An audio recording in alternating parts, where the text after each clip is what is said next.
जय श्री राधे कृष्णा। आज की कथा में हम समझेंगे जीवन को जीने का असली अर्थ क्या है, हम क्यों दुखी होते हैं और ईश्वर इन दुखों से मुक्ति का मार्ग कैसे दिखाते हैं। अगर कोई आपको नीचा दिखाने की कोशिश करता है तो यह दर्शाता है कि आप पहले से ही ऊंचाई पर हैं, क्योंकि लोग पत्थर उसी पेड़ पर फेंकते हैं जिस पर मीठे फल लगे होते हैं। निर्जन पेड़ पर कौन ध्यान देता है। इसका अर्थ है कि आलोचना और ईर्ष्या केवल यह साबित करती है कि आपके भीतर कुछ मूल्यवान है। इसलिए जब किसी की निंदा हो तो उसे गंभीरता से न लें, सिर्फ मुस्कुरा दें और सोचें, मेरी सच्चाई अपने आप जग में उजागर है। जीवन हमें जीने के लिए मिला है, ना कि दूसरों की सोच में उलझकर बिताने के लिए। कितने लोग दिन भर यही सोचते रहते हैं, लोग क्या कहेंगे, पर बाहरी लोग हमेशा अपनी धारणा अनुसार आंकते हैं, सच्चाई को नहीं। सच्चाई तो अंदर है और वही हमें सशक्त बनाती है। शरीर का श्रम थकाता है, लेकिन मन की चिंता और क्रोध उससे भी अधिक थका देते हैं। चिंता अंदर की आग है जो धीरे धीरे मानसिक ऊर्जा को खत्म कर देती है। क्रोध भी ऐसा ही है, पहले अपने भीतर को जला देता है, फिर दूसरों पर असर डालता है। गीता में कहा गया है, अशांतस्य कुतः सुखम, जिसके मन में शांति नहीं वह सुख को कैसे पा सकता है। सच्चा सुख बाहरी वस्तुओं में नहीं, बल्कि मन की स्थिरता और शांति में छिपा है। मन शांत होगा तभी जीवन का वास्तविक आनंद महसूस होगा। इसलिए जीवन में सबसे महत्वपूर्ण है मन को नियंत्रित करना, चिंता और क्रोध को भीतर से मिटाना। मन की शांति के बिना कोई भी आनंद स्थायी नहीं हो सकता। जैसे शांत पानी में ही सूरज का प्रतिबिंब साफ दिखाई देता है, वैसे ही शांत मन में ही जीवन की सच्ची चमक दिखती है। कठोर समय में किसी का हाथ थाम लेना छोटी बात नहीं, यह एक बड़ा कर्म है। मुश्किल घड़ी में सहारा देना सिर्फ उस पल की राहत नहीं देता, वह दूसरों के दिल में एक अमिट जगह बना देता है। जब कोई व्यक्ति झुककर कहता है, मुझे थाम लो, और आप बिना हिचकिचाहट उसके साथ खड़े रहते हो, तो उसकी चिंता हल्की हो जाती है, उसका साहस लौट आता है और वह आपकी दी हुई दुआ को जीवन भर साथ रखेगा। रिश्ते केवल रक्त के संबंध नहीं होते, वे तब बनते हैं जब कठिनाइयों में कोई आपका सहारा बनकर सामने आता है। सच्चा नाता वही है जो आपातकाल में साबित हो, जब दुनिया पिघल जाए तब भी कोई आपका हाथ थामे रहे, आपको गिरने न दे। ऐसे संबंध शब्दों से नहीं, कर्मों से कायम होते हैं। छोटा सा साथ, एक संभालती हुई बात, एक देर तक साथ बैठना, यही वे बीज हैं जो जीवन भर के लिए भरोसा और समझ का पेड़ उगा देते हैं। क्रोध एक ऐसा आग का फुहार है जो अक्सर अनियंत्रित होकर हमारे भीतर की मिठास और सौहार्द को भस्म कर देता है। एक ही क्रोधित शब्द जिसे हमने बिना सोचे समझे कहा, हजारों प्यारी और सुंदर बातों को मिटा सकता है। यही कारण है कि ईश्वर हमें सिखाते हैं, दिन खत्म होने से पहले दूसरों के प्रति अपने मन में जो भी कड़वाहट या नाराजगी है उसे माफ कर दो। जब हम माफी का अभ्यास करते हैं तो यह सिर्फ दूसरों के लिए नहीं, हमारे अपने मन की शांति के लिए भी होता है। हर रात सोने से पहले अपने दिन की बातें भगवान से साझा करना, अपने कार्यों, विचारों और भावनाओं का खुलकर वर्णन करना एक दिव्य साधना है। अपनी गलतियों की क्षमा मांगो, उन पलों को स्वीकारो जहां तुम चूक गए, और फिर सभी चिंताओं को ईश्वर के हाथों में सौंप दो। यही अभ्यास जीवन को हल्का बनाता है। जब मन हल्का होता है तो नींद गहरी और तन मन प्रसन्न रहता है। इसी हल्केपन में सच्चा आनंद और मानसिक शांति छिपी होती है। यह साधना केवल आध्यात्मिक नियम नहीं, बल्कि जीवन को आसान और सुगम बनाने का अमूल्य तरीका है। भगवान उस हवा की तरह हैं जिसे हम महसूस तो कर सकते हैं पर देख या छू नहीं सकते। जैसे ऑक्सीजन के बिना जीवन असंभव है, वैसे ही उनके बिना हमारी आत्मा भी स्थिर नहीं रह सकती। किसी और से उम्मीद करना व्यर्थ है, असली शक्ति और समाधान अपने भीतर ही है। आप ही अपने सबसे बड़े मित्र हैं। और कभी कभी अपने सबसे बड़े शत्रु भी। गीता में कहा गया है, उद्धरेदात्मनात्मान, अर्थात मनुष्य को स्वयं को उठाना चाहिए, स्वयं के कर्म और विवेक के बल पर। कोई और आपका उद्धारक नहीं हो सकता। सच्चा उद्धार तभी संभव है जब आप अपनी आत्मा, अपनी सोच और अपने कर्मों से खुद को संभालते हैं। समझदारी का माप बड़ी बड़ी बातें करने में नहीं, बल्कि छोटी छोटी घटनाओं और संकेतों को सही ढंग से समझने में है। हर कोई बोल सकता है, पर सच्चा ज्ञान वही है जो यह जानता हो कि कब, कहां और कितना बोलना चाहिए। शब्दों का चयन और समय का सही उपयोग ही जीवन में सफलता की कुंजी है। स्वभाव और वाणी, यही दो गुण हैं जो हमारे भाग्य को आकार देते हैं। आपका स्वभाव जितना विनम्र, शांत और संतुलित होगा, उतना ही आपके जीवन का मार्ग सुगम और प्रकाशमय होगा। वाणी जितनी मधुर और सजग होगी, उतना ही समाज में आपका सम्मान और विश्वास बढ़ेगा। ईश्वर ऐसे लोगों की सहायता करते हैं जिनका स्वभाव स्थिर और सकारात्मक होता है। यह संकेत है कि भाग्य केवल बाहरी परिस्थितियों से नहीं, बल्कि आपके भीतर के गुणों से बनता है। पिता की सलाह जीवन में मार्गदर्शन का सबसे बड़ा स्रोत होती है।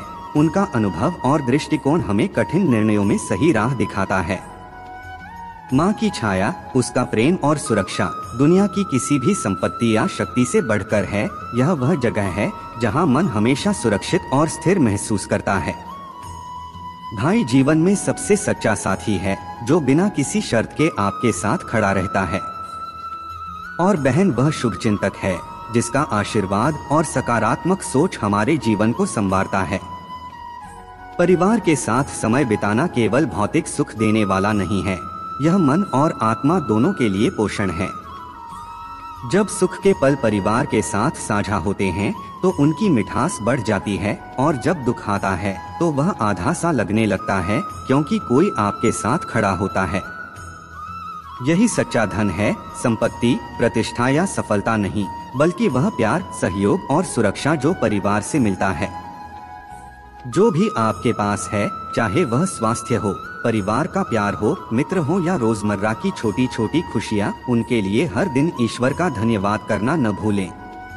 कृतज्ञता केवल एक शब्द नहीं, बल्कि वह दिव्य चाबी है जो जीवन के बंद दरवाजों को खोल देती है।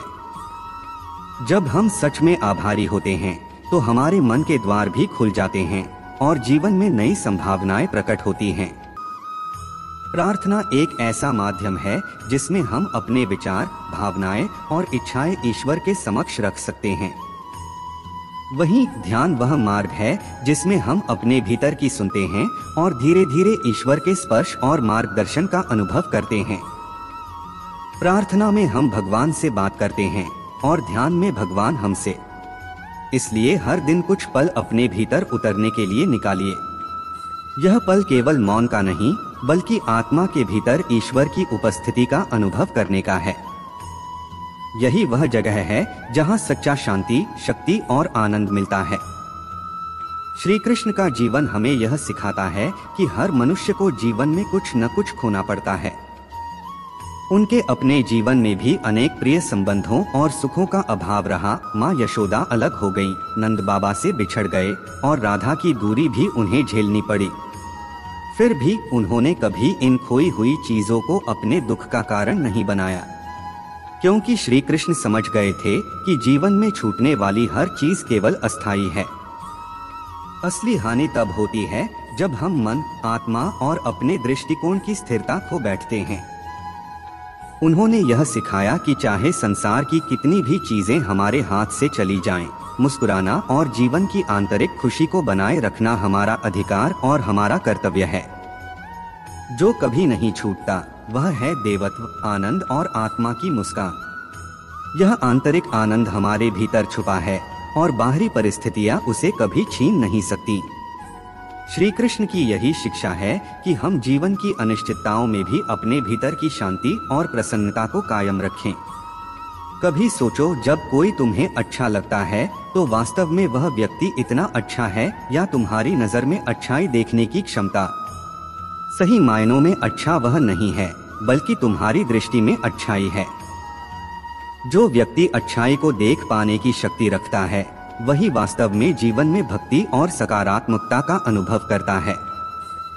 अपनी पीड़ा और असंतोष के लिए दूसरों या संसार को दोष मत दो।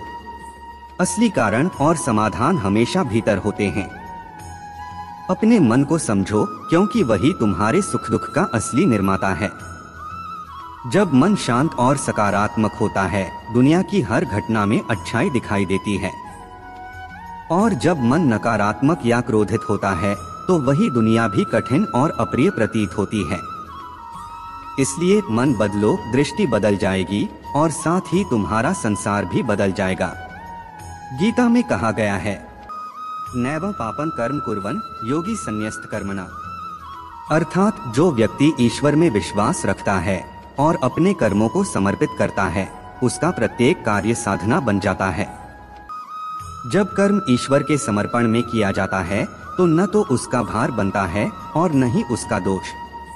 सुख और दुख दिन और रात की तरह हैं, एक आता है, एक चला जाता है।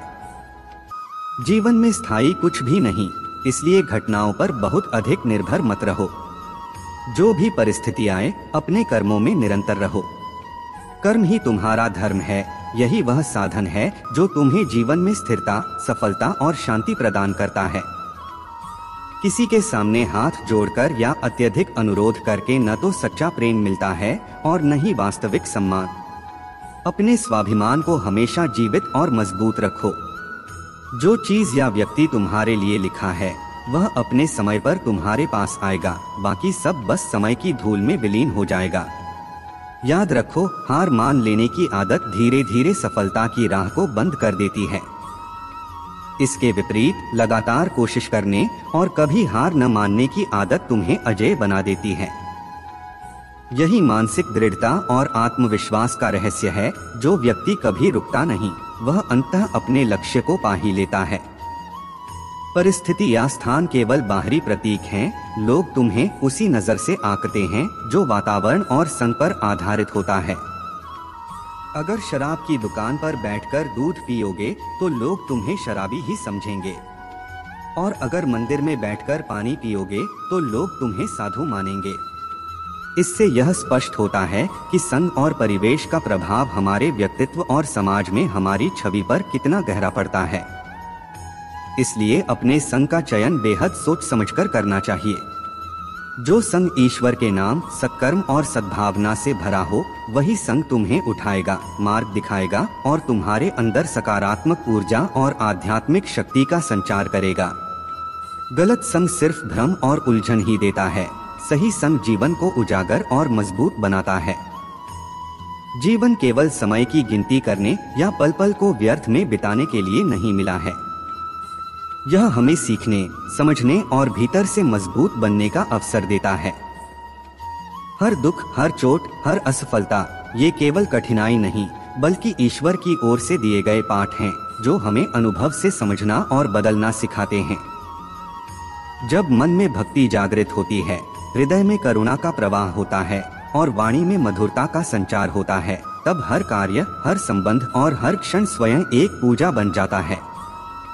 जीवन का हर अनुभव, चाहे सुख हो या दुख, उसी पूजा का हिस्सा बन जाता है, जो हमें आत्मा की शांति और वास्तविक आनंद की ओर ले जाता है।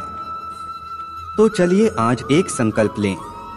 चिंता को छोड़कर चित्त में शांति बनाएंगे। क्रोध को त्याग कर हृदय में करुणा रखेंगे। शिकायतों को पीछे छोड़कर श्रद्धा को अपनाएंगे। और हर रात सोने से पहले स्वयं से और ईश्वर से कहेंगे, आज जो कुछ भी मैंने किया वह आपके चरणों में समर्पित है। यही सच्चा योग है, कर्म को ईश्वर के प्रति भक्ति और मन को शांति की ओर समर्पित करना। इस संकल्प के साथ हर दिन हल्का, सुखद और उद्देश्यपूर्ण बनेगा।